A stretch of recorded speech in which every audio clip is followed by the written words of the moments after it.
How does Halo's sound world make the game feel so epic and immersive? If you're a composer, sound designer, or game developer, how can you make players feel like they're really inside your game? In this video, I'll be exploring how sounds in Halo are carefully crafted and placed in the game world in order to elicit such feelings. I've gathered sources from books by video game sound scholars, interviews from sound designers and developers, gameplay footage, and behind-the-scenes videos. I also played through a couple of the Halo games myself while listening very attentively to the auditory environment. Through this extensive process, I've discovered the 5 most effective tactics that the Bungie team used to make the game feel incredibly epic and immersive. I am a monument to all your sins.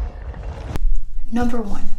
A dynamic music system that seamlessly integrates with gameplay in a way that feels completely natural. Dashing through a gorgeous violet-tinted spaceship, you hear the whir of your light-bending invisibility cloak as you sneak up on an elite. You hear the signature sizzle of your energy sword as you brandish it, inspiring fear in your enemies as you leap from grunt to jackal to hunter.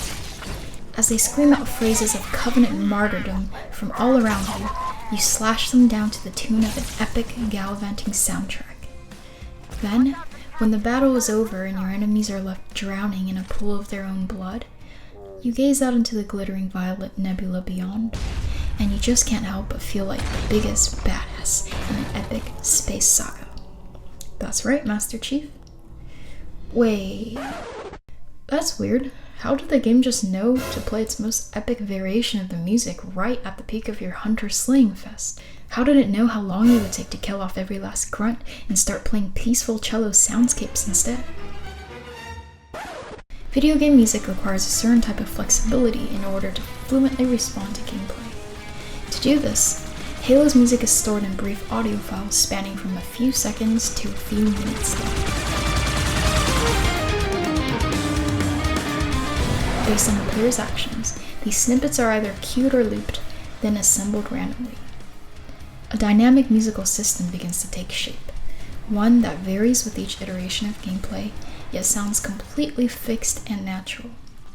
According to Martin O'Donnell, composer of Halo's music and Halo's audio director, when the players look back on their experience, they should feel like their experience was scored, but they should never be aware of what they did to cause it to be scored. Enemy reinforcements. Specifically, the music often has a core middle section bookended by 2 transitional fragments that are triggered based on gaming events. These cues are also used to trigger musical development, such as adding more hi-hat drums as the battle scene becomes more dramatic when an enemy boss appears. Is that what we're calling them? The musical changes are often subtly triggered so that players are immersed and not distracted by how their actions are influencing what they hear.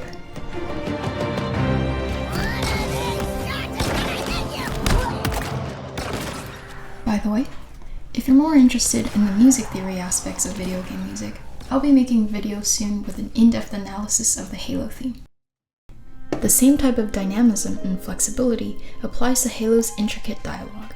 One way Halo exceeded in storytelling and world building through sound were through the thousands of voice dialogues that were recorded and played back with AI control.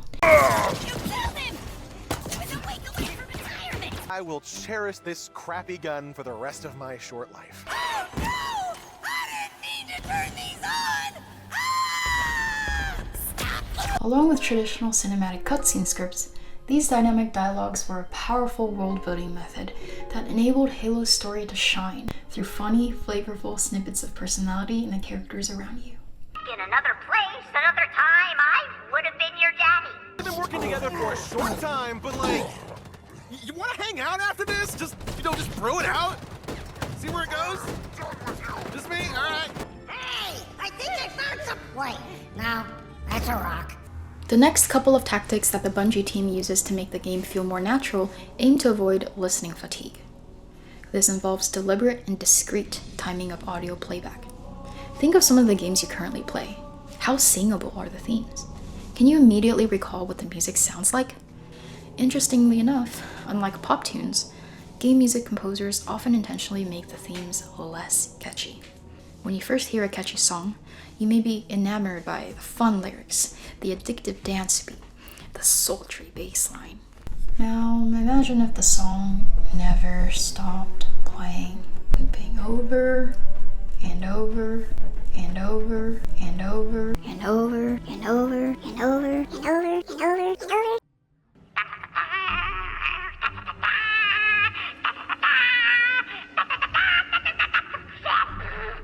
Man, I hate that song. The most obvious method for avoiding listener fatigue is fading out the music after a certain number of loops in case a player gets stuck on a level. Halo composer and audio director Martin O'Donnell elaborates in his discussion of the Halo Combat Evolved score. There's this board now switch, which is, if you haven't reached the part where you're supposed to go into the alternative piece and 5 minutes have gone by, just have a nice fade out. Pretty straightforward, right? But how about ambiance and environmental audio files? How do you ensure they sound natural and unrepetitive so that players don't feel hyper aware of their virtual reality like they're starring in the Truman Show? Incoming, permutation weighting.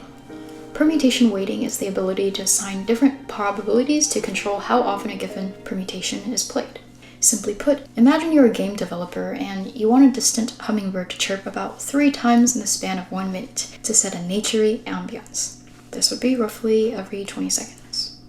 However, if you were to simply set the audio file to loop every 20 seconds, after a few minutes on the level, the player would start to realize that the hummingbird is playing on loop.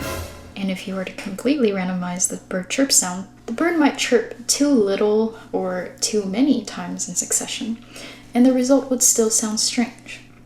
So, unless you want your players to feel like they are in a dystopic simulation, you can assign different probabilities so that sometimes the bird chirps every 15 seconds, every 23 seconds, every 19 seconds, and so on, weighing each instance so that the average chirp is roughly every 20 seconds, but sounds realistic and aleatoric.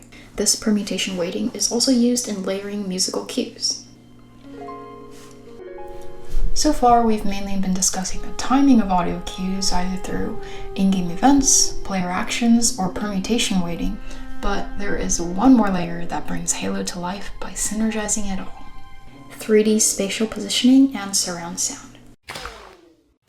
Every wisp, buzz, chirp, and clink that you hear has been carefully positioned inside the game's 3D environment and therefore affected by the properties of the game objects inside. Reverberant if in a large chamber, clunky on a spaceship floor, muffled in grass.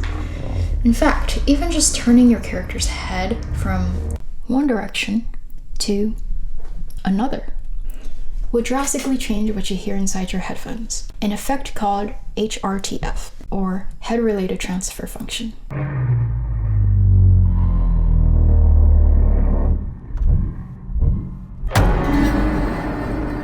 Next time you play Halo, particularly the newer or remastered versions of the games, pay attention to the sound of enemy voices, bullets, and general ambiance within the context of your environment. Can you hear the distinctive of a bullet whizzing right next to your ear thanks to the Doppler effect?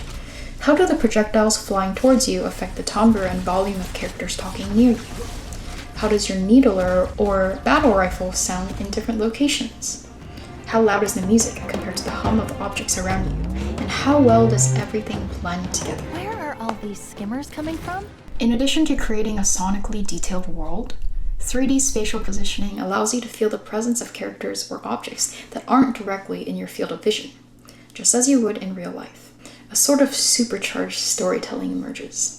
Hearing your Marines behind you yelling out that they had your back makes you feel more secure and like you're part of a greater war. Looking iconic as ever, Chief. Hearing a hunter's metal armor behind you brings a sense of impending doom. Hearing an annoying little grunt squealing taunts from behind cover may rage bait you to an early, unfortunate demise. Did you know that idiot is spelled with just one letter? You! Attention, humans. I was just going back through some dog tags plucked off your dead comrades, and I gotta say, human names are just the dumbest sounding names in the galaxy. Easterling, McDonough, Lindy, Crocker, where'd you come up with that stupid crap? Go back in time and tell your parents to try harder. An intriguing, even controversial aspect of sound design is real-time ducking, or volume control of audio sources based on what the developers believe is most important.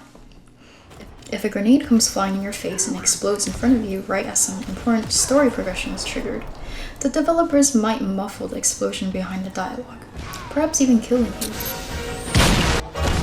I challenge you to try to find glitches in the game where you make a large explosion right before a cutscene. Can you cause funny unintended scenarios to occur?